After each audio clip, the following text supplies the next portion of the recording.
السلام عليكم، مرحبا بكم معايا فيديو جديد. معكم كريمه، كنتمنى تكونوا بخير وعلى خير. اليوم غنوجد معكم سيجار بالاجبان مالحين كيجيو رائعين، حشوه لذيذه. هاد الحشوه ديجا شاركتها معكم في الفيديو السابق، كنت عملت بها لي شوسو وقلت لكم انا غادي نشارك معكم بها لي سيجار او البريوات مع طريقه الاحتفاظ بهم وكذلك كيفاش تقليوهم. كنتمنى انكم تتابعوا معايا الفيديو من الاول حتى الاخر، وكذلك حتى الطريقه كيفاش تقطعوا الورقه. هنا بالنسبه للحشوه كما هي الجبن ديال الماعز، ماشي ضروري انكم تعملوا هذا الجبن، عملوا الجبن اللي كان عندكم متوفر في البيت ديالكم، يعني اي انواع ديال الجبن. ممكن انكم تضيفوا مثلا في عود هذاك الجبن ديال الماعز، ممكن تضيفوا لافاش كيري اللي هو الفرماج المثلث. هنا عملت الجبن الاحمر، عملت القطع ديال الجبن مربع، كذلك الجبن الكريمي اللي كنخدم به دائما انا غادي نوريه لكم كما كتلاحظوا معايا. صافي كنخلطوا هاد المكونات مزيان مع بعضهم. كنضيفوا شويه ديال القزبر او المعدنوس اللي كيكون طري، انا ما كانش عندي متوفر، ضفت المعدنوس العادي المجفف عفوا. صافي ونفس الشيء شويه ديال الابزار، شويه ديال الملحه، كتبقى حسب الذوق. هنا غادي نضيفوا مكون اخر اللي هو الكركاع. بالنسبه للكركاع راه كيتواتى بزاف مع الجبن ديال الماعز، حتى هو ممكن تستغناو عليه.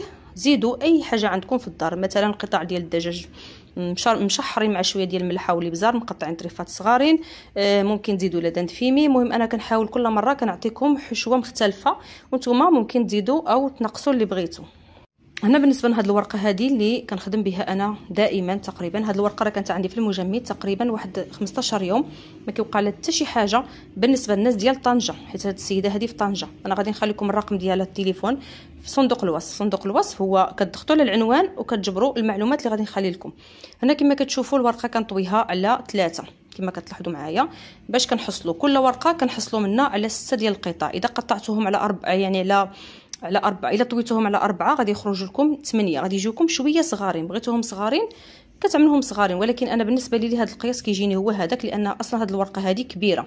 اذا كانت عندكم الورقه صغيره ممكن تقسموهم غير على 2، يعني كل ورقه غادي تعطيكم 4، هنايا كل ورقه غادي تعطيكم 6. صافي كما كتلاحظوا، غير حاولوا ترجعوا الفيديو وراه غادي تفهموا الطريقه ديال التقطاع ديال الورقه، باش كل ورقه كتخرج لنا 6 كما كنقول لكم.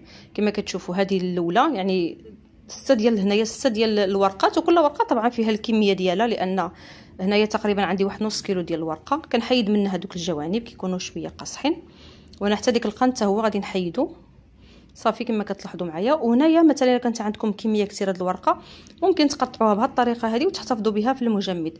بالنسبه لي انا هذه الورقه هذه كتبقى لي مده طويله، كتبقى حتى لسنه في المجمد ما كيوقع لها حتى شي حاجه، يعني بالتجربه هذه الورقه. كاينه ورقه ديال البخار، كاينه اللي كتبقى غير مثلا اسبوع اسبوعين في المجمد، صافي من بعد ما كتبقاش مزيانه. بالنسبه لي انا هذه الورقه كما قلت لكم، بالنسبه للناس ديال طنجه نخلي لكم رقم التليفون ديالها، وبالنسبه للناس اللي خارج طنجه نخلي لكم الرقم كذلك، تواصلوا معها اذا ممكن انها تصيفط لكم. راه ما كيوقع لها حتى شي حاجه، لانني انا بالتجربه يعني سافرت بها تقريبا واحد 48 ساعه بلا مجمد بلا ثلاجه، وديتها معايا وعملتها في المجمد وخدمت بها ما كيوقع لها حتى حاجه. يعني بالنسبه للناس اللي خارج طنجه او خارج الدوله يعني ماشي مشكله، لان هي ديجا كتصيفط على برا. صافي كما كتشوفوا معايا كنقطع على هذوك الجوانب. وبالنسبه للورقه دائما الجهه اللي كتكون حارشه هي اللي كتكون الفوق، وانا هذه الورقه كنشريها هكذا يعني ماشي مزيته، لان هذه اللي كتصبر مده طويله. بغيتوا مثلا دهنوها، اذا كنتوا غادي تدخلوا الحشوه ديالكم للفران، يعني اذا كانت عندكم الحشوه ديال الفران ممكن دهنوها. اذا كانت عندكم الحشوه غادي الا كانت عندكم الحشوه هي هذيك غادي تقليو مثلا البريوات اولا السيجار، انا ما كندهناش نهائيا. صافي كما كتشوفوا كنعملوا الكميه ديال الحشوه، كنلويو اللويه الاولانيه، وكنحاول انني نجمع هذوك القنوته باش ما كيجيوش خارجين، وكنشد كما كتشوفوا. ما تزيروش يدكم بزاف، يعني شويه فقط. هنا كنشدو يا اما بالبيض يا اما بالدقيق. الا كنت غادي نشد بالدقيق هادو ما كنقليهمش يعني ما كنفندهمش في الشابلوغ وبيطات.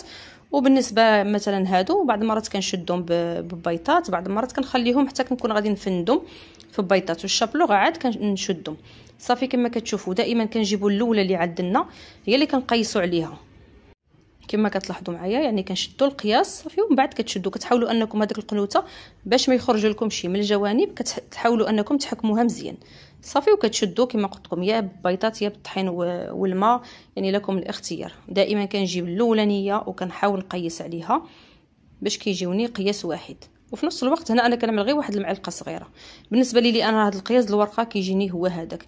اذا كنتو مثلا عندكم لي كوموند بغيتو تعملوهم صغيورين، يعني الورقه كتقسموها على 8، يعني الورقه كتخرج لكم 8 ديال القطع، اما هذه كتخرج 6 ديال القطع. صافي كنعمل واحد الدهنه خفيفه وكنطوي كما كتشوفوا معايا. راه طريقه سهله، كتلوي ولاويه الاولانيه ومن بعد كنجمعوا هذوك القنوته بحال هذا الشكل هذا وكنحاولوا نثبتوا مزيان وكتروليو. نتوما كتلويو وانتوما كتحاولوا الا خرج لكم هذيك القنوته كتحاولوا تدخلوهم بيدكم. صافي كما كتشوفوا غادي نكمل بنفس الطريقه. هنايا غادي نحاول انني نفندم في البيطات وفي الشابلوغ. انا هذه الطريقه ديالي اللي كنخدم، كندهنهم غير بالشتاء باش ما كيديوليش كميه كثيره ديال البيطات، فقط يعني الكميه اللي غادي نحتاج انها نفند فيها. كاينه اللي كيغطس في البيطات، انا كنت كنغطس في البيطات قبل، ولكن هاد الطريقه هذه كتجيني عمليه احسن وما كترونش، يعني كتخليك دائما خدامه وانتينا نقيه واخا تكون بوحدك. صافي بنفس الطريقه غادي نكمل. هنا اذا بغيتو تحتفظوا بهم في المجمد كتوجدوا الكميه الاولانيه مثلا كتعملوها في الصينيه مفرقه على بعضها، كتعملوها في المجمد واحد 5 دقائق، من بعد كتعملوها في العلب او في البلاستيك. هذه الطريقه كيفاش تحتفظوا بهم باش كيبقاو لكم نفس الشكل ديالهم نفس الفورمه ديالهم. بغيتو مثلا هاد الحشوه هذه ممكن طيبوها في الفرن، هذه ما كتسيحش. اذا استعملتوا جبن ديال الماعز، لان الجبن ديال الماعز كيكون عاقد ماشي بحال الاجبان الاخرى، كيكون عاقد ما تخافوش منه، ما كيذوبش نهائيا. هنا بعد ما دازت تقريبا واحد نصف ساعه المكانه كما كتشوفوا، تقريبا خليتها واحد 40 دقيقه. المهم ماشي مشكله، انا هنايا غادي نقليهم معكم مباشره لان جمدوا، يعني ماشي لان حاليا الجو بارد، دغيا جمدوا. هنا الزيت غير شعلت عليها النار فقط، يعني ما خليتهاش تسخن، يعني قول له واحد 40 ثانيه فقط. صافي من بعد كنعمل الكميه اللي خصني ديال لي سيجار اولا البريوات. هنايا كما كتشوفوا معايا غير كيبداو يتحمروا من الاسفل حتى كيبداو يتحمروا، عاد كنقلبوا باش كيجيو تحميره وحده.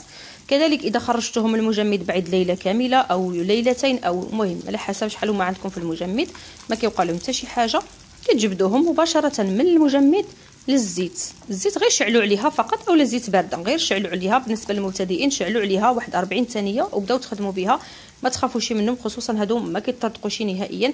واخا تعملوهم في الفران سخنوه مزيان واحد 180 درجه.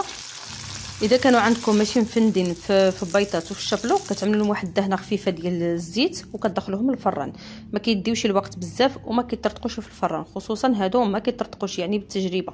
صافي كما كتشوفوا هنايا خدمت معكم هاد الكميه هذه، كما كتلاحظوا اللوين ذهبي، كيجيو طايبين محمرين، وتا ديك الحشوه بارده اللي كانت بارده يعني ما كتبقاش بارده، حتى هي كطيب على خطره. الورقه كتقرمش من برا، وخصوصا هاد الورقه هذه يعني واخا كطيبوها، يعني بالنسبه مثلا كان عندكم من الضيوف مثلا، هاد الورقه انا كنهضر على هاد الورقه هذه خصوصا كتوجدوها مثلا بقبل بساعتين د المكانه كتبقى مقربشه، ما كيبقى لها حتى شي حاجه ولذيذه في نفس الوقت. كما كتشوفوا معايا الحشوه حتى هي كتجي لذيذه.